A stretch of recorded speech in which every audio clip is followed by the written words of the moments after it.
février dernier, le Parlement votait le dernier volet de l'Union bancaire européenne.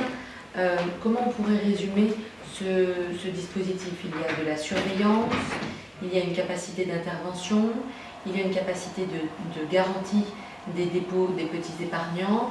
Vous, comment vous résumeriez ce nouveau dispositif?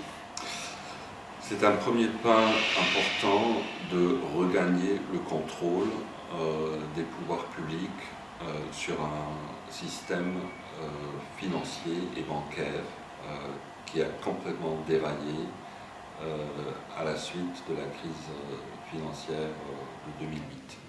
Il y a un grand enthousiasme autour de ce nouveau cadre. Le partagez-vous? Pensez-vous que ce soit vraiment un pas historique d'intégration européenne, comme l'évoquait Michel Barnier il y a peu? Enthousiasme serait peut-être trop dire, mais important dans la mesure où on a bien vu que la surveillance au niveau national était insuffisante. Le principe que chacun, c'est-à-dire chaque État membre, balaie devant sa propre porte, n'a pas fonctionné. Ça a augmenté la dette publique énormément, ça a augmenté les coûts de la crise. Établir un cadre de contrôle, de surveillance, d'intervention commune est important puisqu'on vit au niveau européen. Le système bancaire est européen et n'est plus national. Donc à la Confédération européenne des syndicats, à laquelle vous êtes économiste, on se réjouit, mais on reste prudent sur la suite? Il faut rester très prudent parce qu'il faut regarder si ce cadre fonctionnera et s'il est assez important pour intervenir en cas de crise. Et là, nous pensons que ce n'est pas suffisant, mais c'est historique. Et là, je donnerai plutôt raison à Michel Barnier, dans la mesure où les frontières nationales qui se sont avérées insuffisantes ont été transgressées pour établir ce cadre européen. Et du coup, quelle faiblesse relevez-vous dans cette union bancaire européenne? Il y a notamment deux faiblesses de tout le cadre de réglementation européenne ces dernières années, et ça comprend aussi, ça inclut aussi l'union bancaire.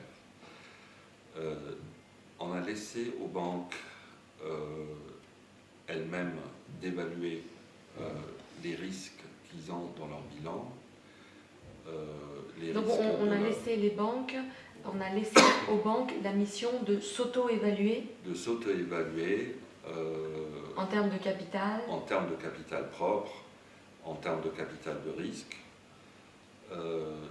La deuxième chose, c'est qu'aucune instance de surveillance ne regarde la composition des portefeuilles bancaires.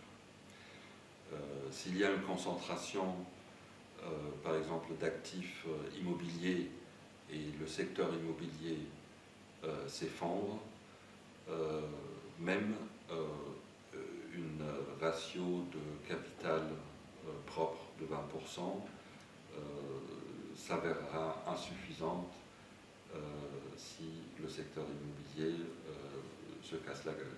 Et donc l'union bancaire, là-dessus, elle ne peut rien faire. Elle arrive après. Elle arrive a posteriori. Elle n'est pas conçue pour vraiment intervenir au niveau... en amont. Oui, d'intervenir en amont. D'accord. Ce seraient les deux seules insuffisances que vous évoquez? Les deux insuffisances les plus importantes. Techniques. Après, il faut voir que c'est le conseil de surveillance de ce mécanisme unique de surveillance à la BCE qui est composée de technocrates, de spécialistes, sans que, par exemple, les élus du Parlement européen soient associés. Hein. Ce n'est qu'à posteriori que le Parlement européen sera informé. Donc il y a un manque de démocratie dans cette union bancaire.